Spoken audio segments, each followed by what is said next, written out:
long enough will be a great flame. So is this thing called big tornado. We have to be careful in this time and in this season, men and women of God, that we have to watch what we say. Because just as much as the word tells us that it can consume our whole nation or our whole kingdom, so can we bring forth life to our whole nation because of the words that we speak. But because what the woman God said, we don't know who we are, the power and the anointing that we carry. We tuck tail and run. But I decree on today, women of God, if you don't know who you are, you need to be here. You need to be here. Be transparent and allow God to transform you. Awaken your spirit. Because it says joy comes in the morning. Morning doesn't necessarily mean a.m. Your morning is where you are at that time. Because the world has gone to sleep. Amen. And it is time for us, people of God, to be awakened. And that is a perpetual thing. Not just when we say yes to Christ, but it's continuous as long as you have breath in your body. There should be an awakening every time we shift. Every time we're going to another level, every time we're going to another realm, we need to have an awakening. And as we awaken, we need to awaken others. Because this salvation is not for us to keep and be selfish, but it's for us to spread love so that we can enlarge God's kingdom and its territory. Because that's our first work, men and women of God. Our first work is to bring others into the kingdom. And then we do our work. But there's too many people that are standing behind the pulpit because they think that this is fame and glory. I promise you it's not. I promise you it's not. The work is out there. That's right. It sure is. You gotta say that. Every day. That's right. Every day. But did you open up this tongue? Did you give them a word of encouragement? Did you say something that will cause them to smile? To keep them from losing their mind or committing suicide. It was you. That's right. They need to hear from. That's right. It may not be your leader. It may be you. That's but right. if you don't allow God to stir up the gifts in you, if you don't use the authority that God has given you, then the blood will be required of your hand. Because that person may cross the street and blow their brains out. Because God prompted you. He prompted you to say something.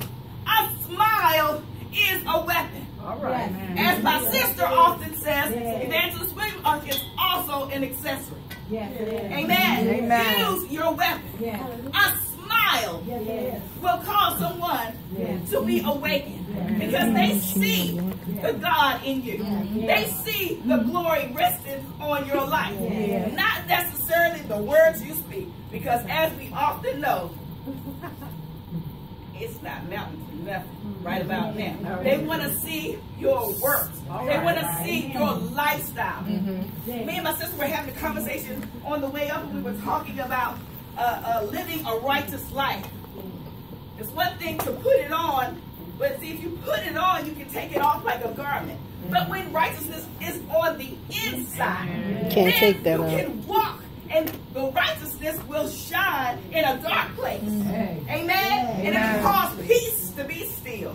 Amen? When the world is chaotic, and you walk in a room, you can shift the atmosphere because you know who you are and you're walking in the authority of God. Amen. Amen. Amen. So I just wanted to encourage you. I wanted to encourage you. And the only other thing I wanted to say is that just in terms of transition and being transformed and renewing of our mind, when we say yes to Christ, the iniquity that we were born and shaped in, once we say yes, we're reborn. Right. Amen. Amen. And then we take on another process, meaning that we are now hooked up with God.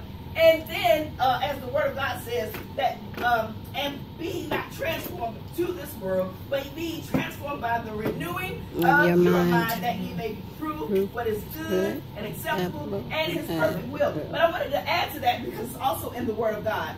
We no longer are in the lineage of Adam, but we come to the generation of Jesus Christ. Yes. Therefore, so true. The Bible tells us to flee from iniquity. Amen. Yep. So then we have a responsibility, amen, to be subject and yielded.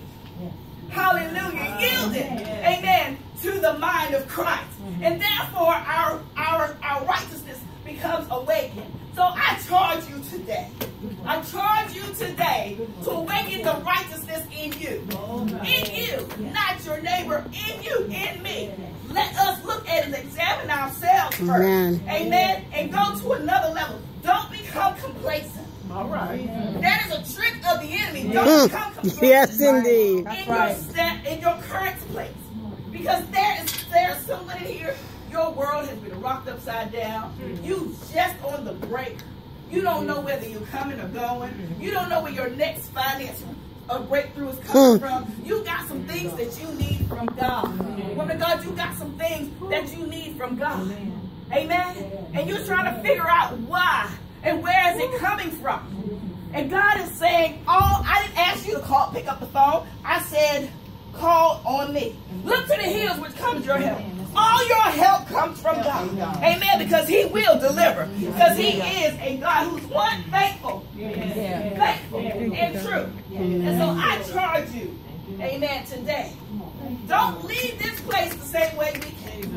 Amen. We're going to stop the devil. Let him know that we walk in our authority on today. Amen. Amen. And then we're going to awaken righteousness. Amen.